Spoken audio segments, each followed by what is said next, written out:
Montana Territory. 1878. Deep in a root cellar. Dirt walls pressing close. A giant of a man cowers in the dark, his bloodied hands shaking. "Go away, Clara," he begs, refusing to look at her. "I'm exactly what they say I am. A monster." She doesn't leave. She drops to her knees in front of him anyway. "Look at me," she demands. Slowly, he lifts his scarred face toward hers. And what happens next will change both their lives forever. This is the story of a broken giant, and the woman brave enough to love every scarred piece of him. Stay till the end. You won't see this coming. The wind came down off the mountains, like it had a grudge against the whole territory. Clara Vance pulled her coat tighter and kept walking. The lantern in her hand threw a small circle of light on the snow. And outside that circle, there was nothing. No town lights, no road markers, just white, and the sound of her own boots crunching, and her own breath catching in her throat. She had pictured red dust differently, somewhere in her mind. Back when she'd packed her one trunk and boarded the train west, she'd imagined a schoolhouse with a bell and rows of desks and maybe a stove that worked. What she found instead was a barn. Half its roof had caved in on one side, and the wind came through the gaps like it owned the place. This was where they wanted her to teach the children nobody else wanted. She almost laughed. Almost. The storm picked that moment to get worse. The snow turned sideways, stinging her face, and Clara stumbled off what she thought was the road and into deeper drifts. Her lantern guttered. For one long second, she thought it would go out entirely, and something in her chest went cold that had nothing to do with the weather. Then she saw the shape. It was huge, taller than any man had a right to be, wide across the shoulders like a doorframe. And for half a heartbeat, her mind went straight to every warning the stagecoach driver had given her about wild country and wilder men. She froze. Her hand tightened on the lantern handle like it might do her some good as a weapon. But the shape wasn't coming toward her. It was turned away, hunched low, and as Clara's eyes adjusted, she understood what she was looking at. A horse, down in the snow, sides heaving, and the giant of a man was wrapped around her like a wall, taking the brunt of the wind on his own back so the animal wouldn't have to. The mare was foaling, right there, in the middle of a blizzard, in the middle of nowhere. Clara stood rooted for a moment, lantern shaking slightly in her grip, and watched him work. His hands were enormous, and they should have looked clumsy on something so delicate as a newborn foal's legs. They didn't. He moved them slow, careful, like he was afraid of his own strength and had spent a long time learning how not to use it. He didn't seem to notice her at first, or maybe he did and simply didn't care. Too focused on the animal in front of him. Either way, Clara found herself stepping closer, snow soaking through her boots, until she was close enough to see his face. It stopped her cold, and not from the wind this time. Scars, old ones, the kind that don't fade so much as settle into a person, pulling the skin tight along one side of his jaw and down his neck. Burns, she guessed. Bad ones, healed a long time ago and never properly tended. She knew what the town would say about a face like that. She'd heard it already, in fact, whispered by the boarding house woman who'd rented her a room. Something about a rancher who kept to himself. Something about how the children were told not to go near his land. Something about how he wasn't right in the head. Not since the war. Clara had learned, the hard way, exactly what people meant when they said a person wasn't right. She'd been called that herself. Locked up for it, in fact, in a building with barred windows and men in white coats who thought pain was a kind of medicine. So she didn't move away from him. She didn't gasp. And she didn't run. She watched him ease the foal the rest of the way into the world. Watched him strip off his own coat, heavy as it was, and wrap the shivering newborn in it without a moment's hesitation for his own cold. The mare nickered low, exhausted, and the giant of a man pressed his forehead briefly against her neck, murmuring something too quiet for Clara to catch. Gentle. That was the word that came to her, standing there half frozen, with her lantern nearly dead in her hand. Not dangerous. Not simple. Gentle in a way most people never bothered to be, let alone a man built like a mountain. He must have felt her watching then, because he went still. Slowly he turned his head, and for the first time Clara saw his eyes, pale and wary, and braced already for whatever look of horror she was about to give him. She'd seen that same bracing look in the mirror of the asylum more times than she could count. The look of someone who expects to be flinched away from before they've done a single thing wrong. Clara didn't flinch. She held his gaze through the driving snow. This stranger with the ruined face and the careful hands. And something passed between them that neither one had words for yet. Not fear, not yet trust. Either. Something in between. Fragile as new ice. Thank you, she said, raising her voice over the wind, for not letting her die alone out here. He didn't answer. His jaw worked once, like the words were stuck somewhere behind his teeth. Then he simply nodded, gathered the wrapped foal against his massive chest, and started walking toward a barn Clara hadn't even noticed in the dark, leaving giant footprints in the snow for her to follow. She followed them. Spring came late to Red Dust that year, but when it came fast. The snow melted into mud, the mud dried into dust, and the town went back to being the town it always was. Small, suspicious of strangers, cruel in the particular way that only small places can be. Clara found that out the hard way, on a Tuesday morning, when she arrived at the barn to find 3 of Judge Harlan's men lounging against the fence like they owned the ground. Her students were already there, 6 of them, ranging from a boy of 6 to a girl nearly 13. All of them children the town had decided didn't count for much. 2 were half Cheyenne. 1 had a clubfoot. One's mother ran the saloon, and nobody would say her name in polite company. Clara had come to love every single one of them in the short months she'd been teaching, fiercely and without apology. The men were tormenting the littlest one. Nothing physical, not yet, just words. The kind that land on a child's ear and stay there for years. Clara opened her mouth to intervene, already stepping forward with more courage than sense, when a shadow fell across the yard. Silas didn't say a word. He didn't have to. He simply walked into the clearing, slow and deliberate, and stood there.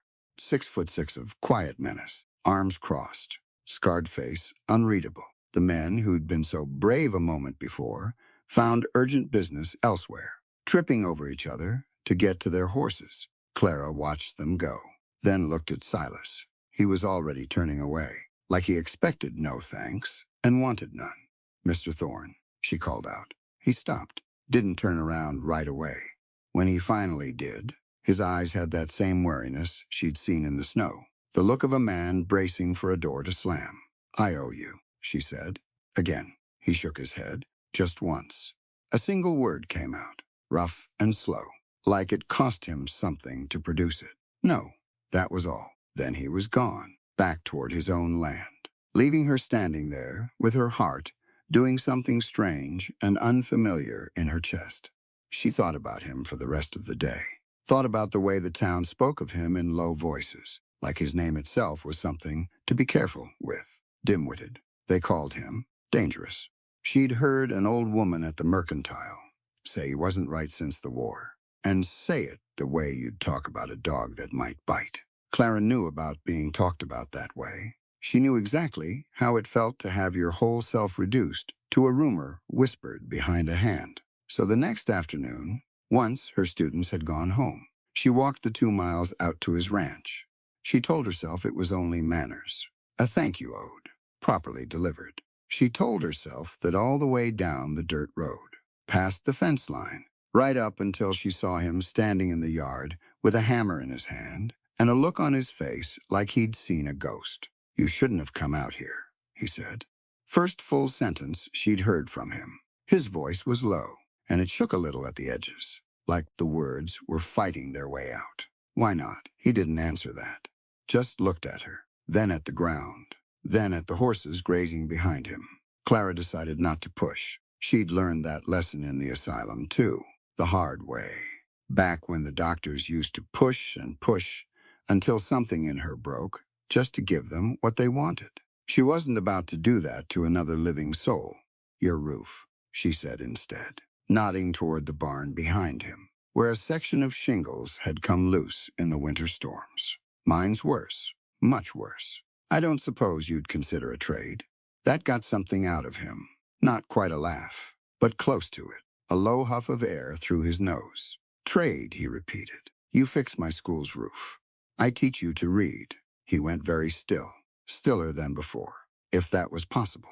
And for a long moment, Clara worried she'd said something wrong. Then he looked at her, and there was something raw in his face. Something that made her chest ache before she even understood why. Nobody's offered that before, he said finally. Well, Clara lifted her chin. I'm offering now. He came the following Saturday. With a wagon full of tools and lumber, he'd cut himself.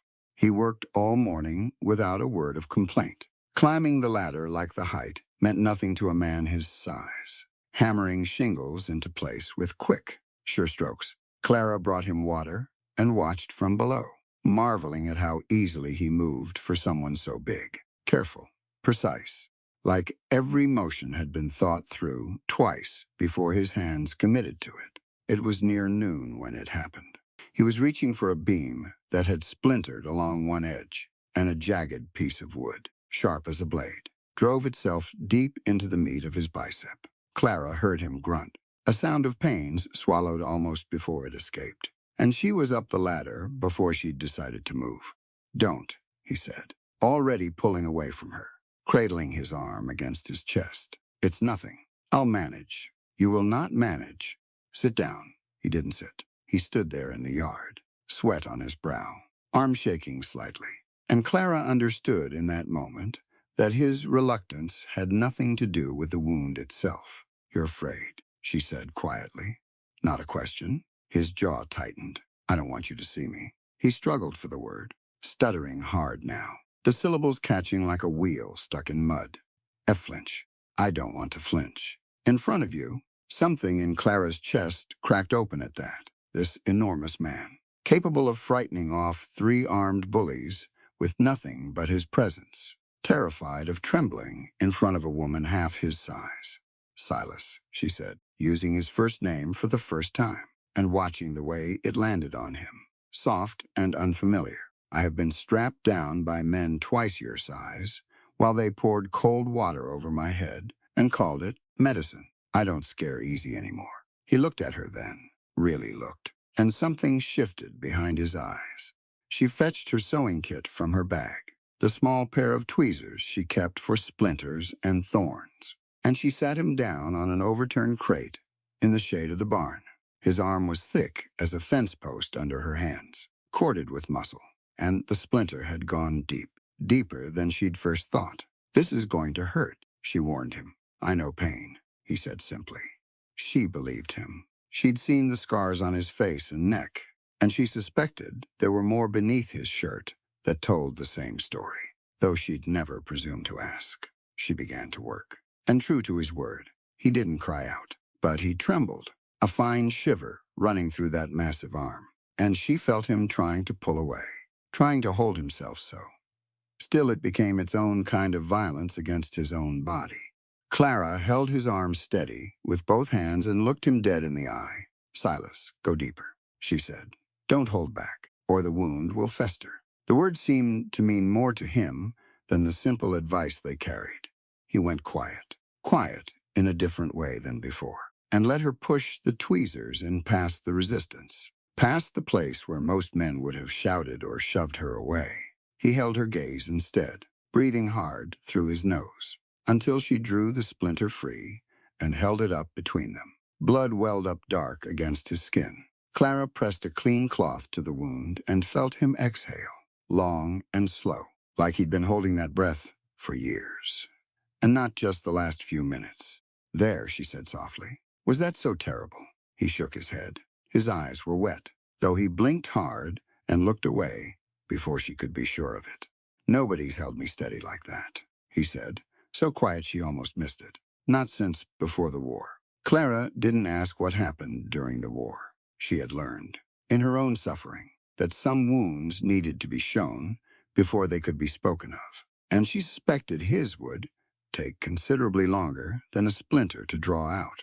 That evening, walking back toward town with the sun going down gold and orange behind her, Clara thought about her students, about the lessons she tried to teach them, about worth and dignity, and the danger of judging a person by the marks life had left on them. She realized, with a small and startling clarity, that she had just learned the same lesson herself, standing in a dusty ranch yard with a giant's blood on her hands, and his trust settling quiet and new into the space between them.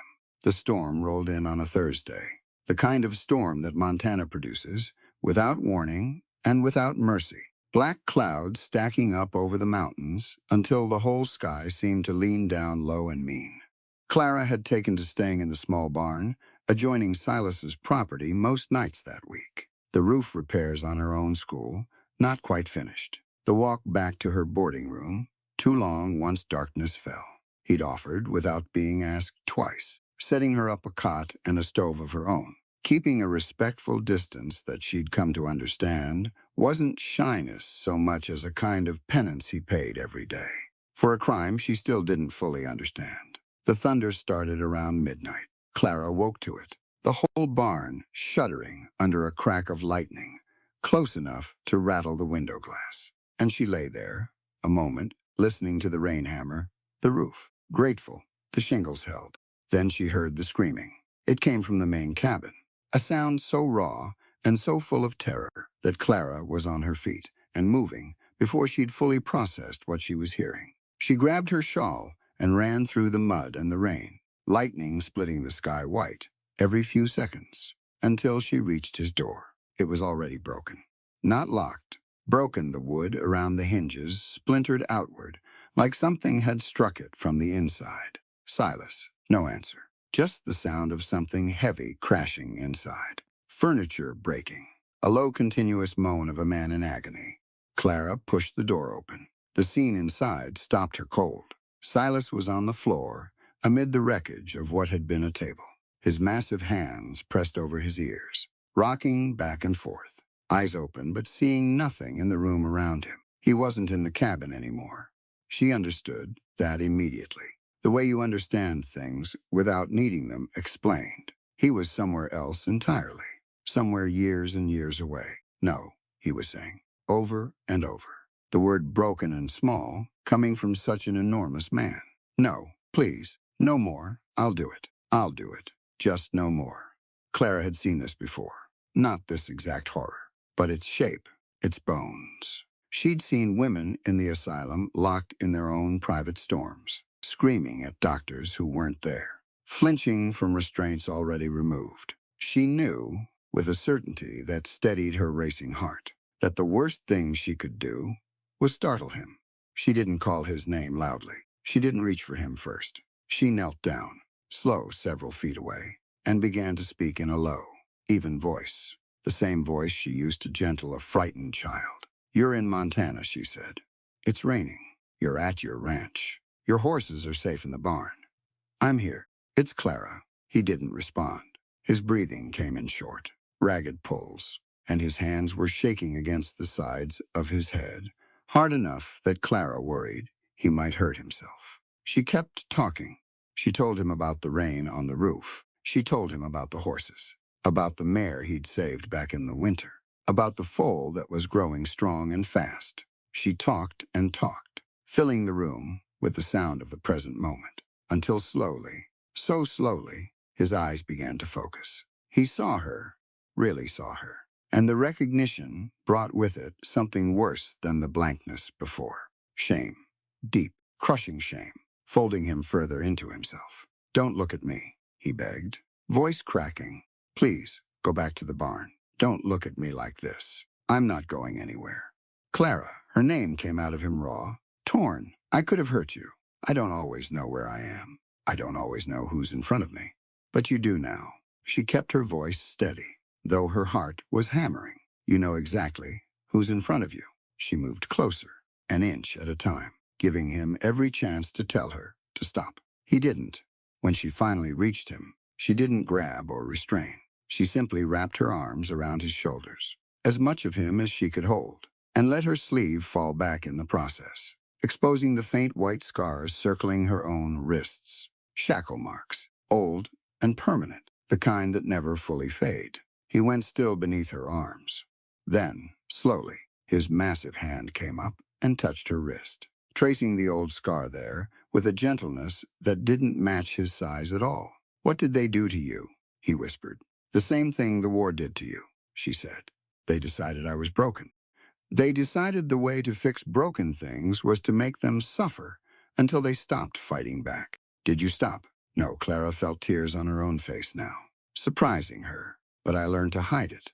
I learned to smile when they wanted smiling and cry when they wanted crying, until I couldn't tell anymore which parts of me were real and which parts were performance. Silas was quiet for a long moment. Rain drummed steady on the roof above them, and somewhere in the dark a horse nickered low and settled. "Andersonville," he said finally. The word came out cracked, unfamiliar in his mouth, like he hadn't spoken it aloud in years. "Prison camp, Georgia. I was there 14 months. Clara held very still, sensing the enormity of what he was offering her. "Men died there every day," he continued, "of hunger, of sickness. Guards used to."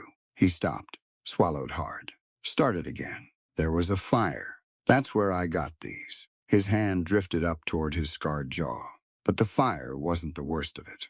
The worst of it was watching my friends die slow and not being able to do a single thing to stop it. That's why the thunder," Clara said softly.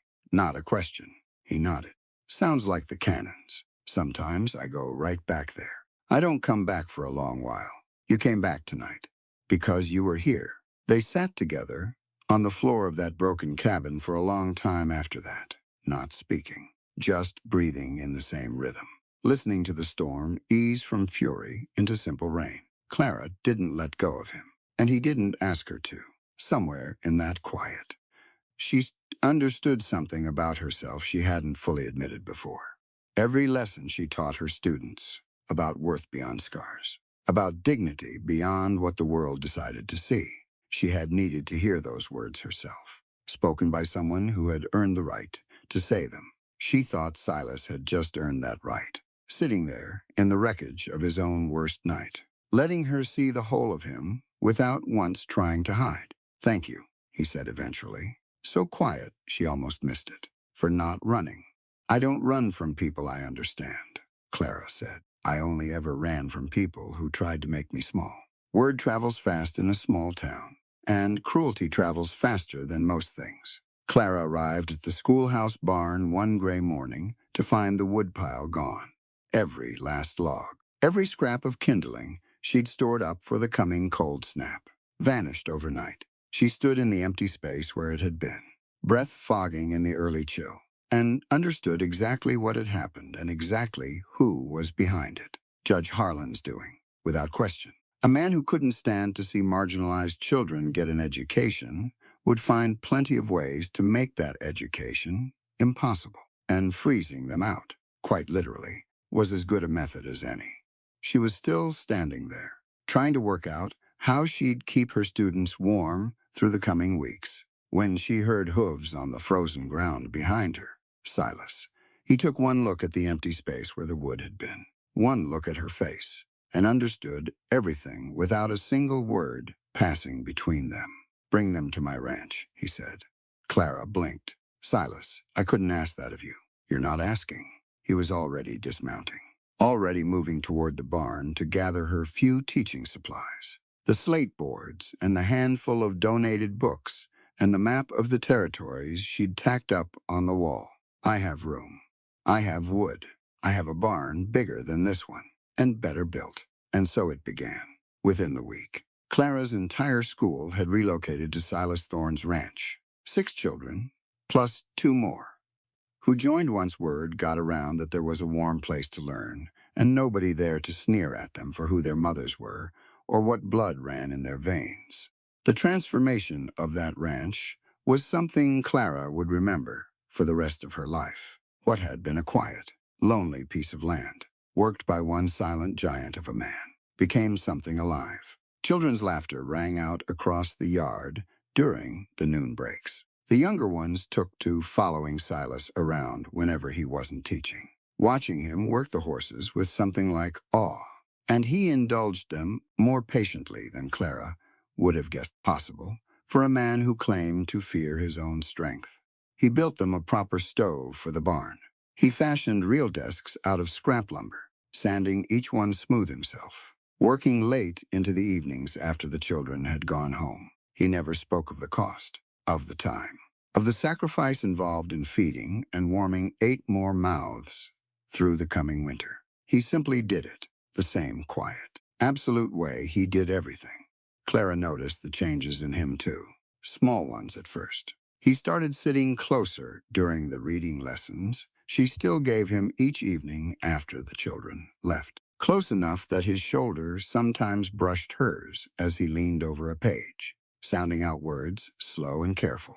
He'd taken to it faster than she expected. Hungry for the letters in a way that spoke of a mind that had simply never been given the chance before.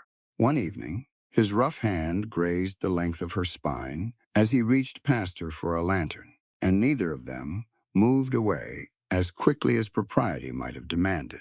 Clara felt the warmth of that accidental touch long after he'd pulled his hand back, and she caught him more than once, watching her when he thought her attention was elsewhere. His pale eyes holding something she was only beginning to let herself name. The children noticed, too, in the unguarded way children always do. "Miss Vance," said Sarah, the littlest one afternoon while the others played outside in the last of the light. "Does Mr. Thorne like you the way in the storybooks?" Clara felt her face go warm. "Mr. Thorne is a kind man who's given us all a great gift, letting us stay here." "That's not what I asked," Sarah said, with the blunt honesty only a 7-year-old could get away with. Clara didn't answer that one directly, but she found herself watching him more closely after that, out in the yard, mending a fence with 3 children clustered around him, listening to some story about the mare and her foal, and she felt something settle warm and certain in her chest. It was on an ordinary evening, weeks into their new arrangement, that Silas finally spoke a full sentence to her without a single stumble. They were sitting by the stove after the children had all gone home, his reading primer open between them, and he'd just worked his way through a full passage without help. He looked up at her, something like wonder on his scarred face, and said, clear as anything, "I used to think words weren't meant for men like me. No stutter, no hesitation, just the plain truth of it." Spoken whole, Clara felt tears prick at her eyes, and she didn't bother hiding them. "Words were always meant for you, Silas. You just needed someone to believe that alongside you." He smiled then, a real smile, rare and unguarded, and something in Clara's chest turned over completely. "I haven't smiled like this," he said slowly, testing each word since before the war. "Then I suppose we've both been given something back," Clara said. Outside, the horses shifted in their stalls, and the stove crackled low.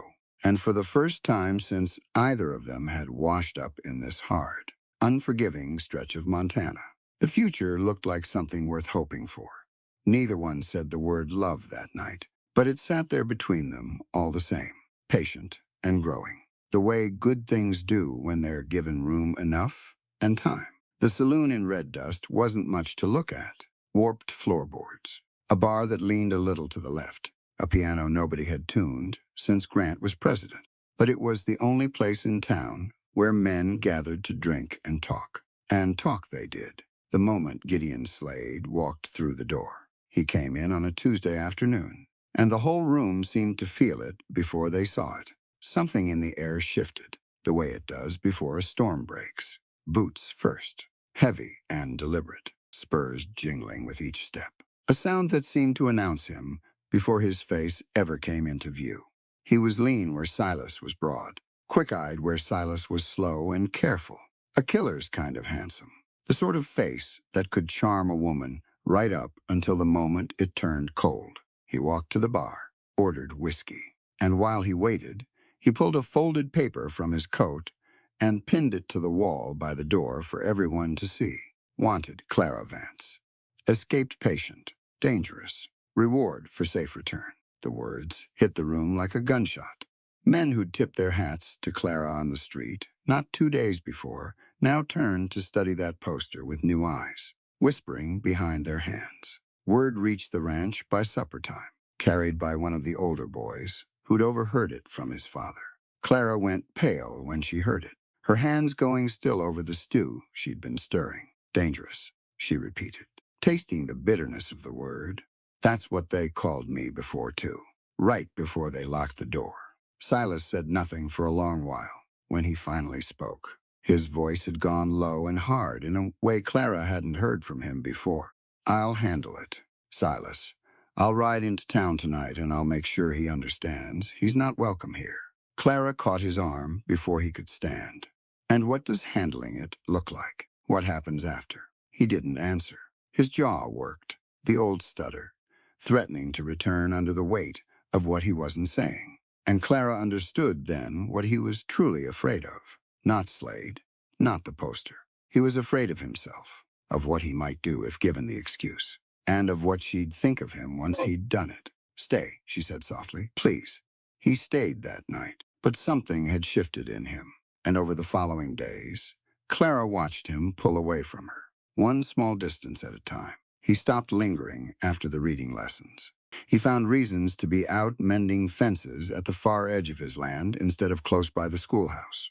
When their hands brushed once, reaching for the same lantern, he flinched back like he'd been burned.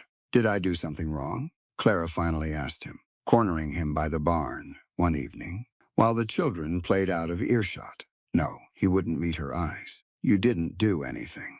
Then why do you look at me like I'm something you're trying to protect yourself from? He was quiet a long time before he answered, and when he did, his voice was rough with something like grief. Because I know what's in me, Clara. I felt it. That night with the thunder, when I don't know where I am. I've broken things with these hands I never meant to break. If that man comes for you, and I let go of what I'm holding back, you'll see it too. You'll see exactly what the town's been saying about me all along. And you think I'll run. I think you should. Clara felt something hot rise up in her chest. Not quite anger. Something closer to heartbreak. You don't get to decide that for me. You don't get to protect me by disappearing a little more every single day. I'm not disappearing. You are. I watch you do it. It's the same thing the asylum did to me, piece by piece, until there was nothing left they hadn't already taken. I won't watch you do that to yourself. He looked at her then, really looked. Something raw and wounded moving behind his pale eyes. But he didn't reach for her. He didn't take back the distance he'd put between them. He simply nodded once, said her name low and aching, and walked back toward the barn alone. That night, Clara lay awake a long time, listening to the wind move through the pines, thinking about all the ways fear could disguise itself as love, and all the ways a person could hold themselves back from the very thing that might heal them. She thought about her students, about the lessons she'd built her whole teaching around, that a person's worth wasn't measured by the damage they carried, but by what they chose to do with it. She wondered if Silas had ever truly believed that about himself, or if he'd only ever believed it applied to her. Slade didn't wait long to make his move. He'd spent the better part of a week in Red Dust, drinking at the saloon, asking careful questions, learning the shape of the town and the rhythms of the ranch on its edge. He learned when Silas rode out to check the far fence lines. He learned when the children went home for the day. He learned, most importantly, when Clara was likely to be alone. The afternoon he chose was clear and cold, the kind of day that made everything look deceptively peaceful. Silas had ridden out at dawn to deal with a section of fence the cattle kept breaking through, miles off toward the northern boundary of his land. Clara had stayed behind to finish grading the children's slates, humming to herself in the quiet of the empty schoolroom. She heard the spurs before she saw him, that same rhythmic jingle, deliberate and slow, coming from the direction of the stables. Her blood went cold. She thought about running for the main cabin, about finding Silas's rifle, about a dozen things in the space of a heartbeat. But Slade was faster than her thinking. He caught her by the stable door, one gloved hand closing hard around her wrist, twisting her back against the wooden wall. Miss Vance, he said, and his voice was almost pleasant, which made it worse. Your husband paid a great deal of money to have you brought home. He's not my husband. Not anymore. Not in any way that matters. The law disagrees. Slade's grip tightened. But I'm not here to argue points of law with you. He tore at the collar of her dress before she could pull away, exposing the pale, ropey scars that crossed her shoulder where the restraints had once bitten deep.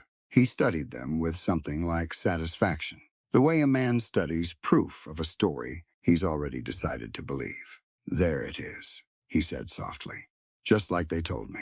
Crazy as a shot fox. No wonder your husband wanted you locked up proper. Get your hands off me. Now, why would I do that? Clara fought him, clawing and twisting. But he was strong, and she was cornered. And for one terrifying moment, she was back in that asylum hallway, pinned by men who thought her struggling only proved their point. Then the world changed. She never saw Silas arrive. One moment, Slade's weight was crushing her against the wall, and the next he was gone, thrown clean across the stable yard like he weighed nothing at all. Clara slid down against the wood, gasping, and looked up to see Silas standing over Slade with an expression she had never once seen on his face. Something had broken loose in him, something old and dark and long-restrained. He hit Slade before the bounty hunter could draw his gun, a blow that sent him sprawling into the dirt. Then another, and another. Clara watched as the giant of a man she loved became something else entirely, something terrible and fast and utterly without mercy, his fists driving down again and again, while Slade's struggling grew weaker beneath him.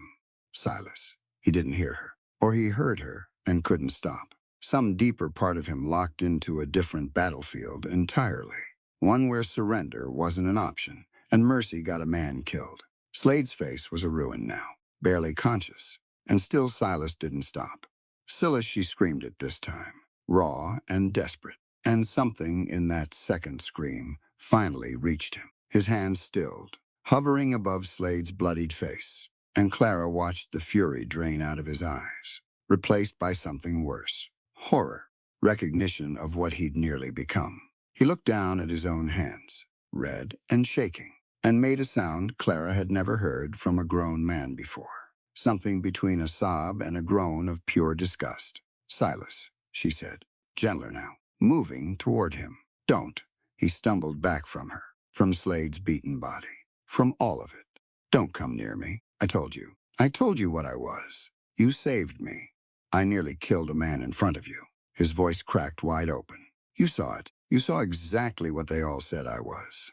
I saw a man protecting someone he loves, but he was already moving away from her, faster now, toward the old root cellar dug into the hillside behind the barn. He wrenched the door open and disappeared down into the dark. And a moment later, Clara heard the heavy scrape of the lock sliding into place from the inside. She stood alone in the yard, Slade groaning and stirring in the dirt behind her, and looked at the locked cellar door with tears streaming down her face. She understood, in that moment, exactly what he was doing. He wasn't protecting himself. He was punishing himself, locking away the part of him he'd decided the world was right to fear. The same way the asylum doctors had once decided the storm inside her needed locking away, too. Clara wiped her face, straightened her torn dress, and looked toward the cellar door with a resolve settling hard and certain in her chest. She wasn't going to let him do to himself what had been done to her. It took her the better part of an hour to break the lock. She used a hay hook first, then an old iron bar she found leaning against the barn wall, working at the mechanism with a determination that surprised even her. Slade had crawled off somewhere during that hour, nursing his wounds, likely already planning his next move. But Clara found she couldn't spare him a single thought. There was only the lock, and the dark beyond it, and the man she refused to let disappear into that darkness alone. The wood finally gave. Clara pushed the door open and descended into the root cellar, lantern held high, the cold earthen walls pressing close around her. She found him in the far corner, folded down small in a way that seemed impossible for a man his size, arms wrapped around his knees, shoulders shaking. Go away. Clara, no, I mean it. His voice broke on the words. I'm exactly what they say I am. A monster. I nearly beat a man to death in front of you, and I would have finished it if you hadn't screamed my name. I'll hurt you someday. Maybe not on purpose, but I will. Clara set the lantern down and crossed the small space between them, kneeling in the dirt in front of him. Look at me. He shook his head, refusing. Silas Thorne, look at me. Slowly, achingly slow. He lifted his scarred face toward her. His eyes were red, wet, utterly wrecked in a way she'd never seen on him, not even during the worst of his night terrors. Clara reached out and pressed her small, work-ruined hands against the ruined side of his face, the burned skin he usually kept turned away from the world. You have spent your whole life holding back, she said, quiet and steady. Holding back your voice, your strength, your grief, even your love. Because you decided somewhere along the way that all of you was too much and too dangerous for anyone to want. Because it is. It isn't. Her thumb traced the edge of a scar along his jaw. I have seen you hold a foal like it was made of glass. I have seen you build desks by lantern light so children who nobody else wanted could have somewhere to sit. I have seen you protect me. And yes, I have seen you angry, and none of it, not one single piece of it, makes you a monster. You don't know what I'm capable of. I know exactly what you're capable of. I've seen the whole of it now, and I'm still here. His breath caught, ragged, and something in his enormous frame seemed to buckle under the weight of being truly seen. I spent 14 months in that camp, learning that showing anything, fear, pain, hunger, all of it just gave them another way to hurt me, he said, the words coming faster now, unstoppered at last. I learned to go quiet. I learned to go still. I've been quiet and still for so long, I don't know how to be anything else. You don't have to be quiet with me. Clara, her name came out of him like a prayer and a warning both. If I stop holding back, I don't know what happens. I don't know how to do this halfway. She leaned in until her forehead rested against his, her hands still cradling his ruined face like it was something precious rather than something to hide. Then don't do it halfway, she whispered. Go deeper. Don't hold back. For one long moment, nothing happened. Silas sat frozen, the whole weight of a decade's restraint balanced on the edge of a single choice. Then something broke loose in him, gentle where the fight with Slade had been violent, total where his whole life had been careful and small. He kissed her like a man surfacing after years underwater, one hand coming up to tangle in her hair, the other pulling her close against a chest that had spent so long being armor and nothing else. He began to cry against her mouth, silent and shaking, tears he'd clearly held back since long before she'd ever known him. Clara held him through it, matching his desperation with her own, understanding that this was as much healing as it was passion. Two people finally allowing themselves to be fully witnessed after years of being told to hide.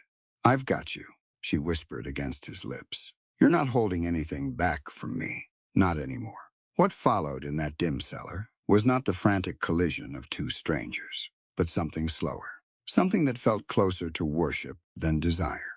Silas touched her like she might disappear if he moved too fast, learning the shape of her scars with the same careful reverence he'd once used, cradling a newborn foal.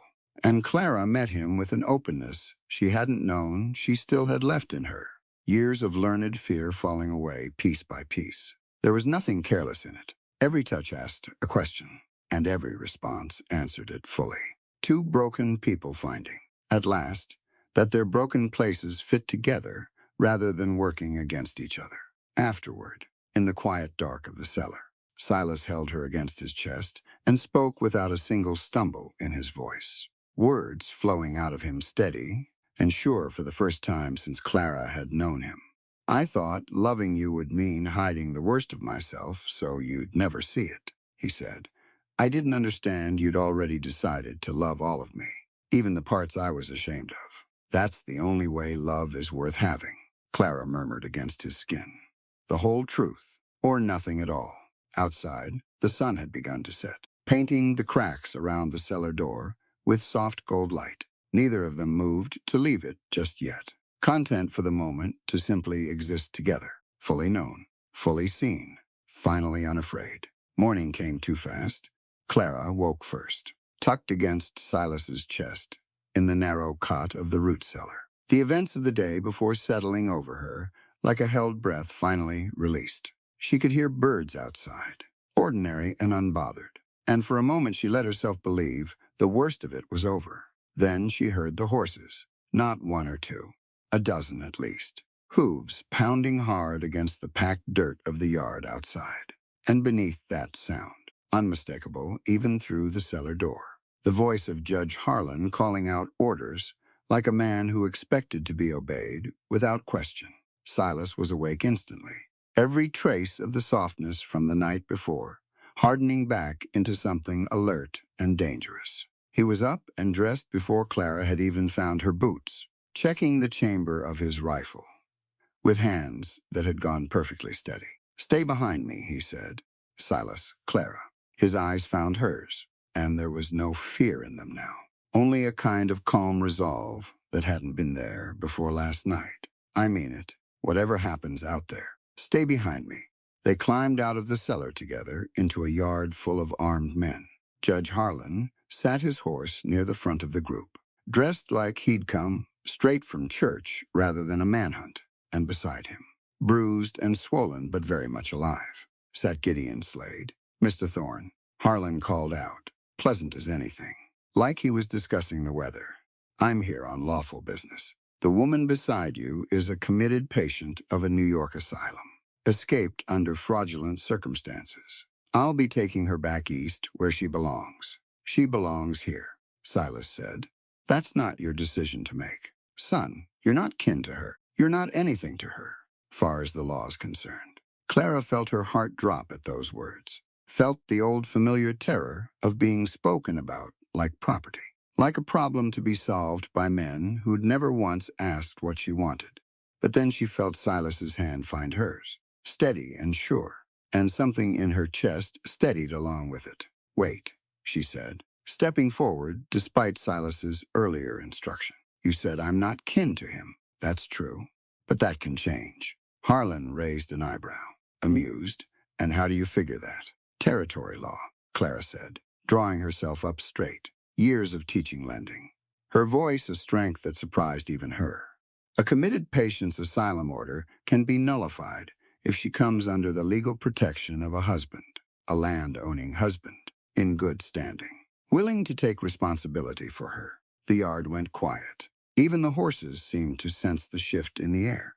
Harlan's amusement faded into something more calculating. "That's an old provision, rarely used. Rarely used doesn't mean unlawful," Clara said.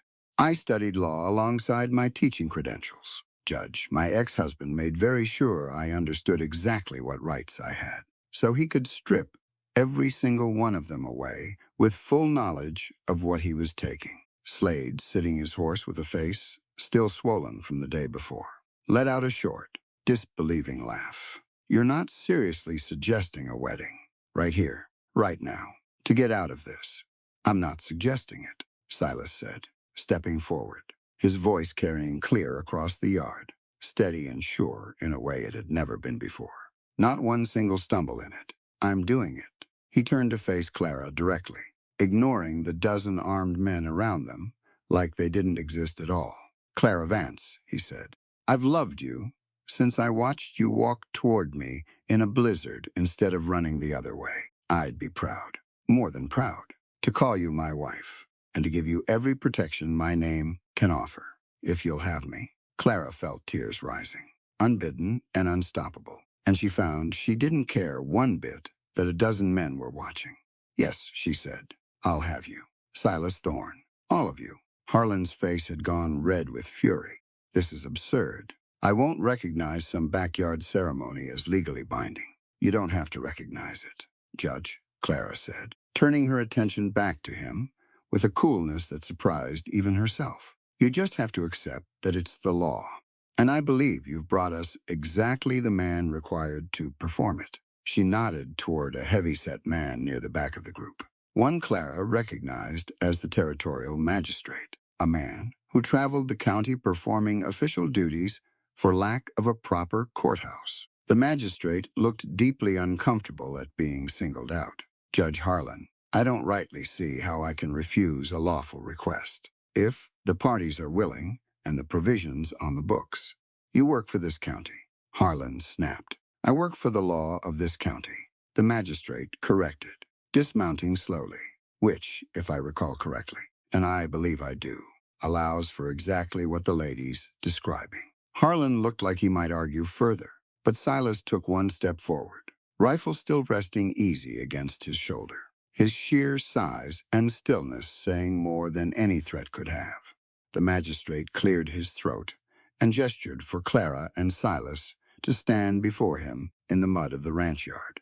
It was not the wedding Clara had ever imagined for herself, back when she'd been young and hopeful, and still believed the world owed her something like a fairy tale. There were no flowers, no church, no family gathered to celebrate, just mud beneath her bare feet, a torn dress from the day before, and a giant of a man beside her with bruised knuckles and eyes full of a love so plain it nearly undid her. It was, she realized, exactly the wedding that mattered most. A wedding of protection, yes, but also a wedding of truth. Forged in the open air, with no room left for anyone's secrets or shame. The magistrate spoke the words quickly, formally, clearly eager to have the whole business concluded. Silas repeated his vows in that same steady voice. No trace of stutter left in him at all. Clara spoke hers, with tears streaming freely down her face. And when the magistrate pronounced them married, Silas kissed her right there in front of Harlan, Slade, and a dozen armed men, gentle and certain, sealing something that no court in New York could ever hope to undo. Harlan sat his horse, seething, clearly searching for some remaining thread of authority to pull. This changes nothing about her mental state, he said finally, grasping. It changes everything about her legal protection, the magistrate said mildly, which is, I believe, the only matter you had lawful business here to address. Harlan's jaw worked, and for a long moment Clara thought he might simply order his men to take her anyway. Law be damned.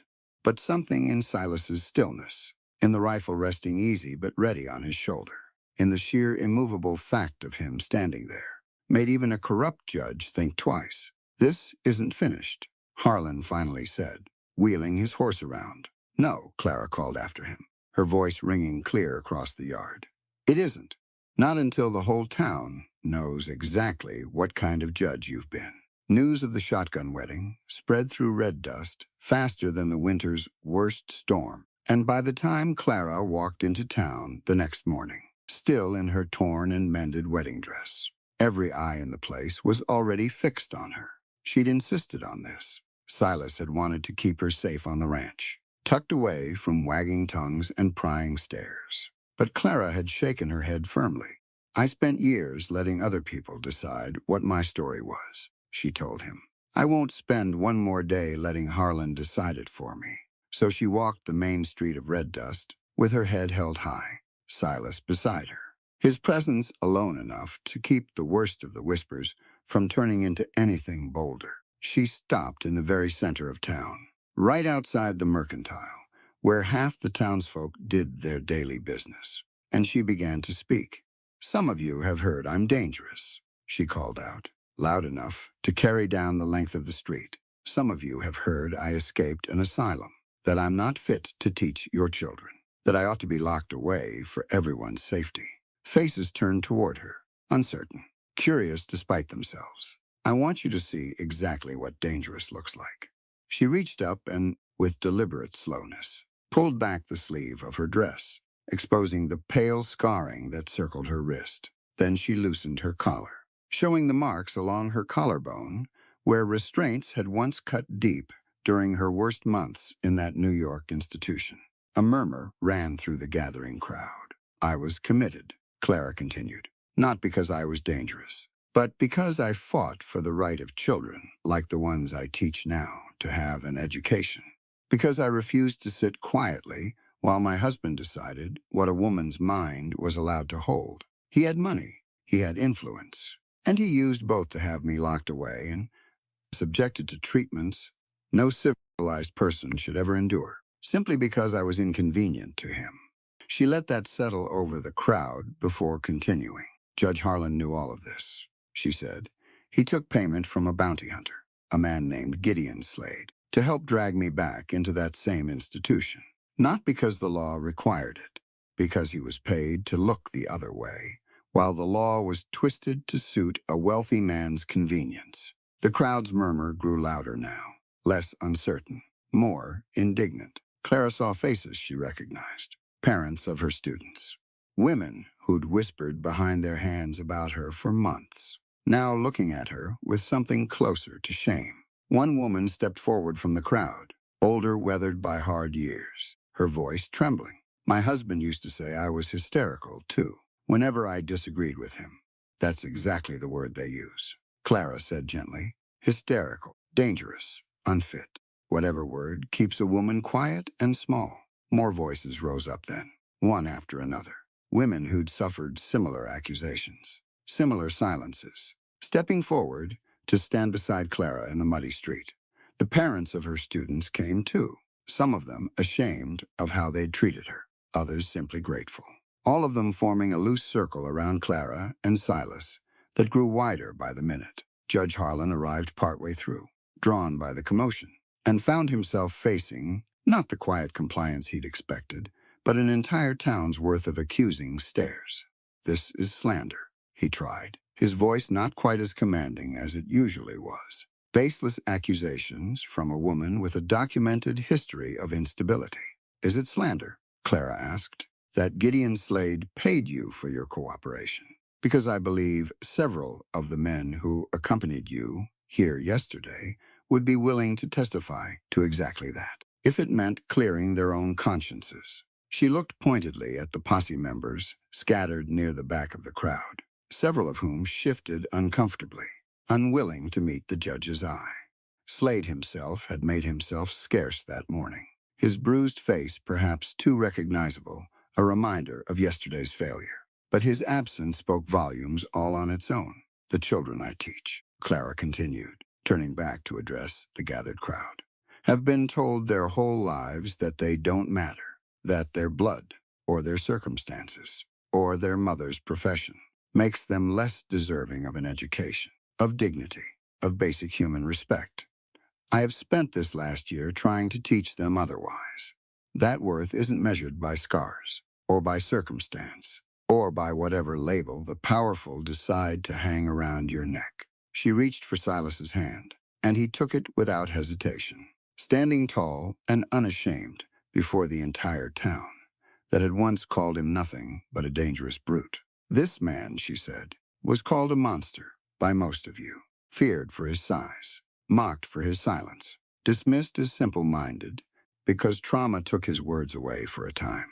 He is the gentlest, most honorable man I have ever known. He has given 8 children a place to learn when this town turned its back on them. He rebuilt everything Harlan's men tore down, and yesterday he stood between me and a man paid to drag me back into a nightmare, at considerable risk to himself, because that is simply who he is. The crowd had gone fully silent now, hanging on her every word. I am asking you, Clara said, to judge for yourselves who the dangerous ones truly are in this town. The scarred giant who protects children and horses alike. The scarred woman who only ever wanted to teach. Or the judge who sold his authority to the highest bidder. For a long moment, nobody moved. Then, slowly, deliberately, the townspeople began to close ranks around Clara and Silas, forming a human wall between them and Judge Harlan. Harlan looked around at the faces surrounding him, faces that had once deferred to his authority without question, now hardened with something closer to contempt. You'll regret this, he said, though the threat carried little weight anymore. All of you, I believe, said the same old woman who'd spoken up earlier, that you're the one who ought to be worried about regrets. Judge Slade reappeared just long enough to collect his horse, and a few of the town's younger men, emboldened now by the crowd's shifting mood, made sure his departure from Red Dust was neither comfortable nor dignified. He rode out that same afternoon, and nobody in town ever saw him again. Harlan lingered a little longer, but his authority had crumbled along with the crowd's silence. And within a month, word came that the territorial government had opened an inquiry into his conduct, prompted by no small number of anonymous letters from Red Dust citizens. Clara stood in the street long after the crowd had begun to disperse, Silas's arm around her shoulders, and felt something settle inside her that had been unsettled since the day she'd first been dragged from her own home in New York. She was safe, not because a man had rescued her, though he certainly had stood beside her when it mattered most. She was safe because she had finally been allowed to speak her own truth out loud in the open air, to people willing at last to listen. 1 year passed, and Red Dust had changed more in those 12 months than it had in the previous decade. The schoolhouse stood rebuilt on Silas's land, no longer a borrowed barn, but a proper building with real glass windows and a bell mounted above the door, cast specially and shipped in from the territorial capital. By day it rang with the voices of children, more of them now than Clara had ever dared hope for.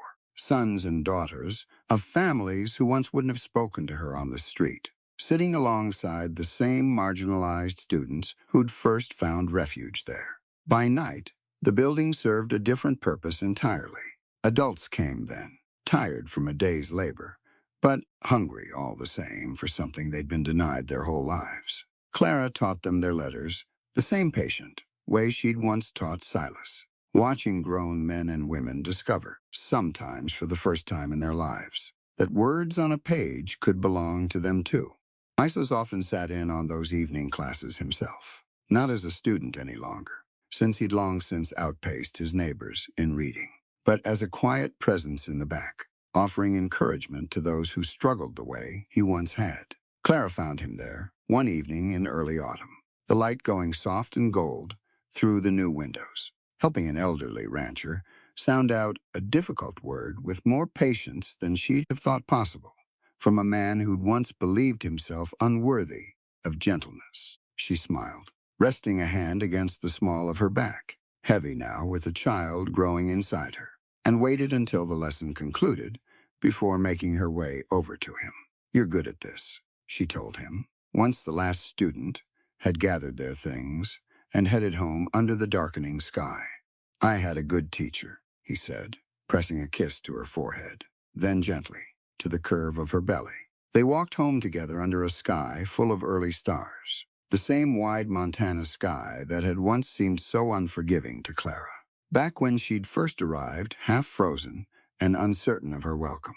It looked different to her now, vast, yes, and still capable of brutal winters and sudden storms, but it was home in every way that mattered. That night, Clara sat on the porch of the ranch house Silas had expanded to hold their growing family, her feet propped up, watching the sunset paint the mountains gold and purple. Silas settled beside her, pulling a worn book from his coat pocket, one Clara recognized as a collection of poetry she'd given him for his birthday. "Read to me," she said, leaning her head against his massive shoulder. He opened the book without hesitation, his voice steady and warm as he began, no trace remaining of the stutter that had once made every word a battle. Clara closed her eyes and listened, feeling the baby shift inside her, feeling the solid warmth of the man beside her, feeling for the first time, in longer than she could remember, entirely and completely at peace. They had both come to Red Dust carrying wounds the world had told them made them unworthy. A woman labeled dangerous for daring to think for herself. A man labeled monstrous for surviving what should have broken him entirely. Neither of them had arrived believing they deserved gentleness, let alone love. But somewhere between a blizzard and a birth, between a splinter and a storm, between a locked cellar and an open street full of neighbors finally willing to stand beside them, they had found something neither of them had dared hope for. Not a rescue. Clara had come to understand that distinction clearly over their year together. Neither of them had rescued the other. Not really. They had simply refused to look away from each other's pain, and in refusing, had taught one another that scars were never the whole story of a person, that worth wasn't something the world got to assign or take away, that the very things meant to break them, the burns, the shackles, the silence, could become instead the foundation of something unbreakable. Silas's voice continued low and steady beside her, reading poetry into the gathering dark. And Clara thought of her students, of the lessons she'd tried to teach them about dignity and worth, and understood now, more fully than ever, that she had learned those same lessons right alongside them. The schoolhouse bell would ring again come morning, calling children of every background through its doors without exception. The night classes would fill again with adults finally given permission to want more for themselves. And here on this porch, two people the world had once discarded would keep building the only kind of legacy that ever truly mattered. Not fame, not fortune, just this. A family forged from survival, a home built on the plain, radical belief that everyone deserved a chance to be fully seen, and a love that had taught them both, finally, how to stop holding back. The story you are about to read is entirely fictional. While it may draw inspiration from universal human experiences, it does not depict real people or actual events. Any perceived parallels are coincidental and should not be interpreted as deliberate representations. And that is where we leave Eleanor and Colt, not at the end of their story, but at the beginning of a life they once thought they would never deserve. Because this was never only a story about a scarred woman arriving in a cold frontier town. It was never only about a broken horseman hiding above a barn, or a town that judged before it understood. At its heart, this was a story about the quiet courage it takes to stay when running would be easier. It was about two wounded souls who had every reason to close their hearts, yet some found the strength to open them again. Eleanor came to Silver Hollow believing she had lost everything that made her worthy. Back east, people had looked at her scar and decided her future for her. They saw damage where there was survival. They saw shame where there should have been respect. And like so many people who have been hurt by the world, Eleanor started to believe that maybe they were right. But the West has a way of stripping a person down to what is real. Out there, beneath the hard sky and the bitter wind, beauty does not come from perfection. It comes from endurance, from hands that work, from hearts that keep beating after disappointment, from people who choose kindness even after life has given them every excuse to become cruel. Colt understood that truth because he carried his own scars. His pain was not only in his body, but in the years he spent believing he was no longer enough. He had been abandoned by someone who could not see past what had happened to him. So he built walls instead of dreams. He lived close to the horses because horses did not judge. They did not whisper. They only asked for patience, steadiness, and trust. And maybe that is why he knew how to love Eleanor before either of them had the courage to say the word. He did not try to fix her. He did not ask her to hide. He simply saw her, truly saw her, and reminded her that surviving was not something to be ashamed of.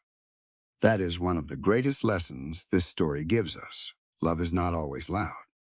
Sometimes love is a warm cup left where cold hands can find it. Sometimes it is a bookshelf built in secret. Sometimes it is a steady voice in the dark whispering, "Don't close your eyes yet," because someone believes there is still beauty ahead of you, even when you cannot see it for yourself. But this story is also about community and the danger of small towns.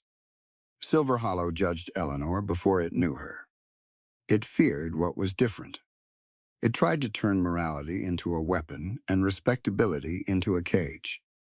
Yet slowly, one book at a time, one act of courage at a time, Eleanor and Colt changed the place that had tried to reject them. They did not change Silver Hollow by becoming what others wanted them to be. They changed it by refusing to disappear. They stayed. They worked. They loved honestly.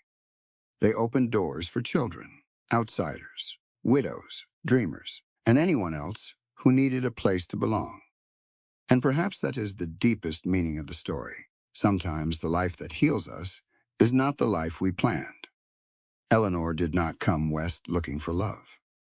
Colt did not expect to become anyone's home. Neither of them imagined that broken dreams could become the foundation for something stronger. But that is often how grace works. It does not always arrive as we expect. Sometimes it rides in with winter wind. Sometimes it waits in a barn. Sometimes it wears scars and speaks softly.